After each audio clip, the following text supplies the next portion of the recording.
خیالات سنیں، لیکن ہمارے بعد جو نسلیں ہیں وہ کسی ایسی شخص سے شاید مل نہ سکیں، شاید وہ کسی ایسے شخص سے ملاقات بھی نہ کر سکیں جس کی قائد اعظم محمد علی جناح کے ساتھ یا علامہ اقبال رحمۃ اللہ علیہ کے ساتھ ملاقات ہو سکی ہو۔ وہ شاید ان سے کوئی ایسا قصہ بھی نہ سن سکے، کوئی ایسی بات نہ بتا سکے کہ کتنی قربانیوں کے تحت، کتنی ماؤں میں، کتنی بہنوں میں، کتنے تاجروں میں، کتنے اپنے جو ہمارے دستکار تھے، جو ہمارے زمیندار تھے، جو ہمارے بھائی ادھر سے ہجرت کر کے تشریف لائے، انہوں نے اپنی جائیدادیں کیسے چھوڑی، ماں اور بہنیں نے اپنی عزتیں کیسے اس ملک کے لیے قربان کی، لوگوں نے اپنے بچوں کو اس ملک کے لیے کیسے قربان کیا۔ آج مذہبی انجمن تاجران تمام دوستوں کو، تمام شہر کو آج کے دوستوں سے یہ پیغام دیتی ہے کہ ہمارا یہ فرض بنتا ہے کہ ہم اپنی آنے والی نسلوں کو اس پاکستان کے حوالے سے یہ ضرور بتائیں اور ان کو یہ بات سمجھائیں کہ یہ ملک پلیٹ میں رکھ کر ہم کو نہیں ملا، یہ ملک دست مدینہ کے بعد وہ پہلی ریاست ہے جو اسلام کی بنیاد پر وجود میں آئی، اور آج تک بہت سی ایسی طاقتیں آج بھی دنیا میں موجود ہیں جو اس ملک کو دنیا کے نقشے پر دیکھنے کے لیے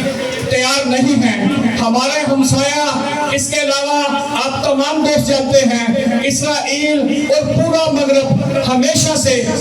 اب ایک کہنے کے وہ نظر جما کر بیٹھا ہے۔ کون سا وہ دن ہو جب وہ بڑے صغیر میں جو یہ ملک ایک نظریے کی بنیاد پر وجود میں آیا، تب سے لے کر آج تک ان کی آنکھوں میں کھٹک رہا ہے اور ہمیشہ سے ان کو ختم کرنے کے در پہ ہیں۔ اسی سلسلے میں آپ یہ جو ابھی جو جنگ ہوئی، یہ تو ہماری نظروں کے سامنے ہے، یہ ہمارے بچوں نے بھی دیکھا،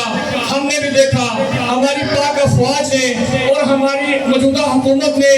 کس طرح بہادری کے ساتھ، بلبلہ انگیز کے ساتھ صرف اور صرف چند گھنٹوں میں ایک جو اس خطے کا سپر پاور بنا بیٹھا تھا، اس خطے کا بدماش بنا بیٹھا تھا، اس کا غرور ہاتھ میں ملایا اور پاکستان کو اللہ تعالیٰ نے ایک دفعہ دوبارہ دنیا میں عزت بخشی۔ آج ہندوستان دنیا میں ذلیل ہو رہا ہے اور پاکستان کا مقام دنیا میں ایک دفعہ پھر ابھر کر سامنے آیا ہے۔ اس حوالے سے ہم پاک افواج کو بھی خراج تحسین پیش کرتے ہیں اور یقین دلاتے ہیں کہ یہ قوم کسی انتشاری ٹولے کے پیچھے نہیں ہے، ہم کسی فسادی ٹولے کے پیچھے نہیں ہیں، ہم ہمیشہ اپنی پاک افواج کے ساتھ ڈٹ کر کھڑے ہیں اور انشاءاللہ کسی بھی دشمن کو کبھی ایسا موقع نہیں دیں گے جب بھی آج کے بعد بھی کبھی بھی دوبارہ ملک پاکستان کی طرف کسی نے میلی آنکھ سے دیکھا تو یہ قوم اپنی سیاسی، مسلکی، معاشی، مذہبی لڑائیاں چھوڑ کر ہمیشہ انشاءاللہ پاکستانی بن کر جسا پلائی دار دیوار کی طرح جب سے